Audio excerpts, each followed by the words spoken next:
Está con nosotros el ingeniero Rómulo Chinchay Romero. Ingeniero, ¿cómo está? Muy buenos días. A ver, arreglamos el micrófono. Ahí está. Buenos días y gracias por la invitación. Gracias. De la Comisión de Transportes del Consejo Departamental de Lima, máster en Ciencias en Vialidad por unidad de posgrado de la Facultad de Ingeniería Civil de la Universidad Nacional de Ingeniería. Definitivamente, el tema de transporte requiere un enfoque técnico muy cuidadoso, y en ese sentido la Comisión de Transporte del Consejo Departamental de Lima, de la cual usted es miembro, está pronunciándose sobre algunos criterios que no deben dejarse de lado por más tiempo. Entre ellos, el Plan Maestro del Transporte, punto de partida, y por lo que nos dicen, no está actualizado. ¿Es así, ingeniero? Bueno, primero, para hacer una rectificación, soy máster en Ciencias de Ingeniería de Transporte por la Universidad Federal de Río de Janeiro, Brasil. Okay. No faltaba agregar esto. Sí, ya. Está bueno, profesor también del curso de Planeamiento de Transporte de la Facultad de Ingeniería Civil del posgrado. Qué bueno. Es de rigor que cada ciudad debe tener un plan maestro de transporte. ¿Qué es un plan maestro? El plan maestro de transporte es un documento técnico normativo en la cual se debe basar las autoridades, o sea, los responsables de administrar la ciudad, para ir planificando, ejecutando, operando y ajustando el sistema, porque el sistema de transporte es un sistema muy dinámico, un sistema muy abierto, que cambia siempre, y para eso, para controlar esos cambios, se necesita un plan maestro de transporte urbano que te puede tener una duración de 10 años. Entonces, uno de los planes, Lima ha hecho 3 planes de transporte, en 1988, 2005 y 2012, ¿ya? Pero el más importante fue el plan que se hizo el año 2004-2005, que se hizo, el más importante por los criterios técnicos que se tomaron. El año 2012 fue actualizado, pero como la ciudad va cambiando, sobre todo últimamente que tenemos una densificación muy importante, un crecimiento vertical, que es una cosa muy interesante que sucede en Lima y en varias ciudades del Perú, es necesario tener actualizado ese plan de tal manera que las previsiones de la demanda para los diferentes proyectos de transporte, ya sea de líneas de metro, corredores o rutas convencionales, esté actualizado.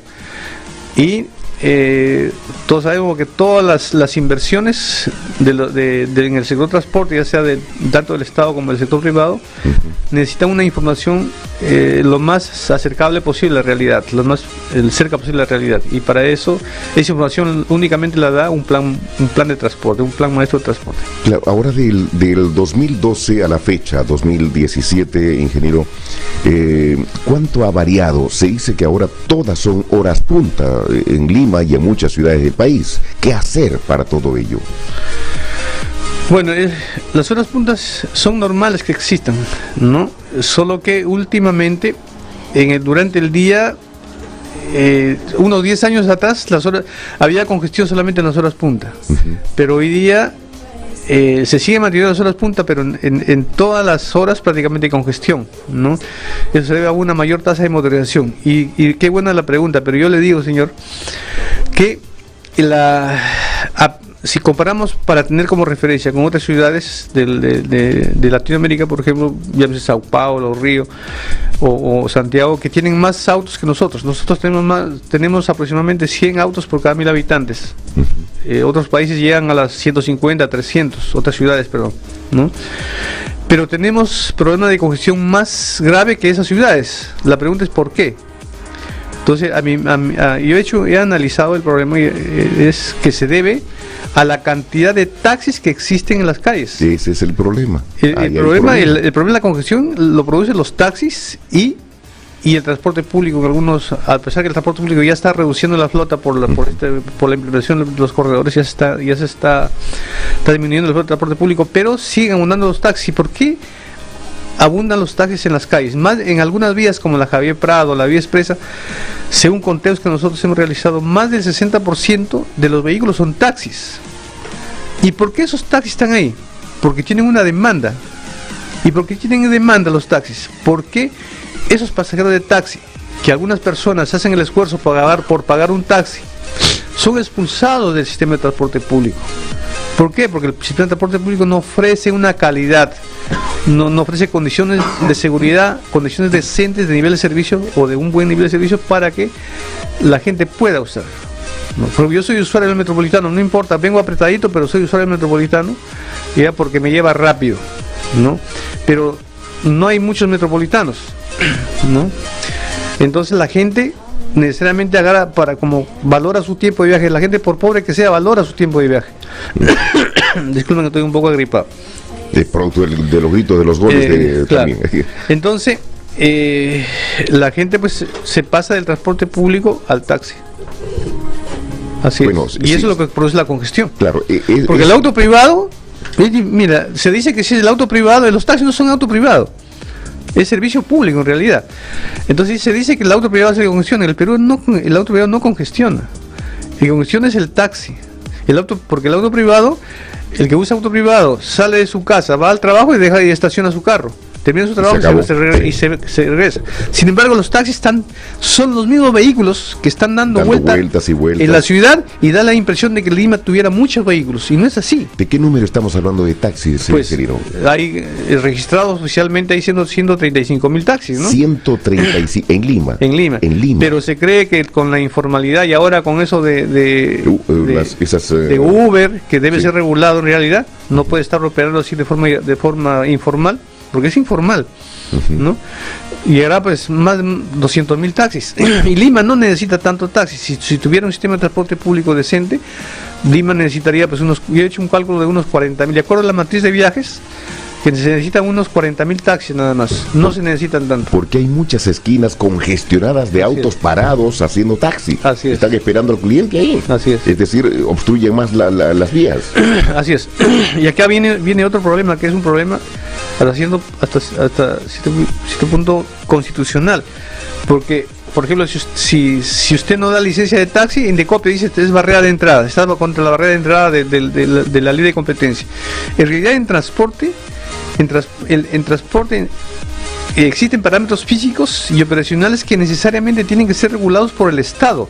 No puedes dar infinitamente licencias de taxi o de transporte público, porque te van a congestionar, y eso empobrece la economía urbana. Entonces hay un problema grave que hay que cambiar hasta la Constitución, hasta el régimen económico. Porque no puedes, el taxi necesariamente tiene que ser regulado. ¿Por qué? Porque el taxi tiene tres actores: el usuario, el operador y el Estado. Esos son los tres actores. Los intereses del usuario y del operador son intereses contrapuestos. Entonces, ¿quién debe limar esos intereses? El Estado. Pero muchas veces el Estado está ausente. Claro. Ahora, en cuanto a la construcción del metro, ingeniero Chinchay, están pidiendo que se analice la posibilidad de hacerlo como obra pública en vez de asociaciones público-privadas. ¿Esto por qué? Bueno, nosotros hemos... si usted lee los periódicos, hay muchos problemas con la línea 2.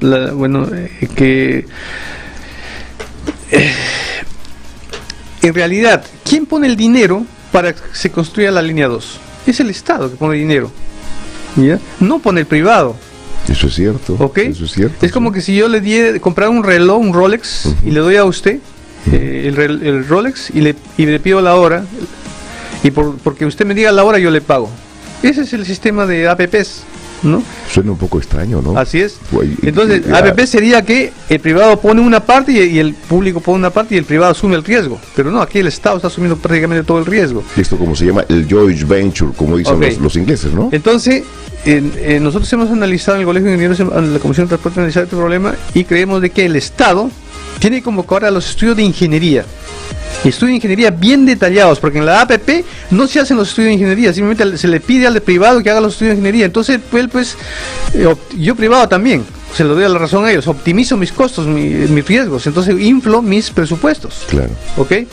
Entonces, si el Estado manda a hacer los estudios, convoca a la ingeniería nacional o ingeniería internacional, pero yo mismo mando a hacer los estudios, yo sé cuánto me va a costar lo que voy a hacer, y por lo tanto convoco la construcción. Cuando ya tengo la ingeniería, conozco cuánto me va a costar el proyecto, convoco a licitación del proyecto. Y una vez que termino la construcción del proyecto, paso a concesionar la operación. La operación sí debe ser concesionada al sector privado. ¿Por qué? Porque el Estado no es un buen operador, en este caso el sistema de transporte público. Lo único que debe ser privado es la concesión debe ser la operación, más no la construcción. La construcción debe ser a mano del Estado. Y además hay muchas estrategias ahí de cómo debe ser. Por ejemplo, construir por tramos. Por ejemplo, un mismo eje. La línea 2, por ejemplo, se hubiera dado a tres empresas. De tal manera que una empresa se construye el tramo 1, la otra el tramo 2, la otra el tramo 3, por decir así. Pero en este caso es una sola empresa. Entonces, mira, ¿cuánto tiempo llevamos? Ahora, hay otro tema, ingeniero Chinchay, que es la participación de las empresas privadas, ¿no? ¿Y cuál es la procedencia del material rodante, es el equipamiento también? ¿En qué medida las se pueden fabricar y ensamblar en nuestro país, lo cual redundaría en fuentes de empleo y mayor riqueza? Algo justo, ¿verdad? Claro, mira, tenemos el ejemplo de Brasil, tenemos el ejemplo de China, que ellos, las grandes empresas constructoras de material rodante, por ejemplo, instalan sus plantas ahí, de tal manera que se crea una industria propia, ya hay una transferencia de tecnología. Eso es lo que debemos saber, porque comprarlo todo al extranjero no es una buena política. Por ejemplo, acá se puede instalar una industria nacional que haga el ensamblaje del material rodante, por ejemplo. Modaza, por ejemplo, acá, la industria nacional hace el ensamblaje de las carrocerías de los buses. Uh-huh. Lo mismo podría hacer los trenes, porque los trenes no es muy complicado, las carrocerías no son muy complicadas. Entonces, tenemos el Servicio Industrial de la Marina, que puede ser una empresa que podría hacer este trabajo. Y no solamente el material rodante, sino también el equipo electromecánico. Nosotros tenemos minerales que pueden ser utilizados, ¿no? Ingeniero Chinchay, gracias por estos aportes que creo que son valiosísimos y ojalá que se tomen en cuenta. Quería aumentar una cosa que me parece muy importante, es de los corredores que actualmente están en proceso de implementación. Yo digo, si esos corredores que le llaman corredores complementarios, en realidad son corredores, no son complementarios. El término complementario tiene otra concepción, ¿ya? El término corredor se planteó en el año 1985, donde se planteó el metro rodoviario, ¿no? ¿Y cuál era el principio? De que en los tramos más cargados y donde se puede, donde la infraestructura lo permite, tienen que ser exclusivos, o sea, un carril exclusivo solamente para los buses. Uh-huh. De tal manera que no funcionen en tráfico mixto. Ahora los corredores están oficiando en tráfico mixto, es como si fuera una ruta más de lo que ya existía. No tiene ninguna ventaja comparativa. Para que un corredor funcione, por ejemplo en la Javier Prado, que hay unas colas impresionantes de espera. ¿Por qué esas colas? Porque los vehículos no pueden controlar su velocidad porque operan en tráfico mixto. Para que tenga un sentido un corredor, y así fue la concepción original del sistema de corredores, es de que tienen que ser en carriles o vías exclusivas, de tal manera que pueda controlar el tiempo y pueda optimizar la operación. De la forma como estamos operando, es una ruta más, la gente se cansa, mejor se va en el taxi colectivo en vez de ir en el bus. Ingeniero Chinchay, gracias por estar en Palabra de Ingeniero.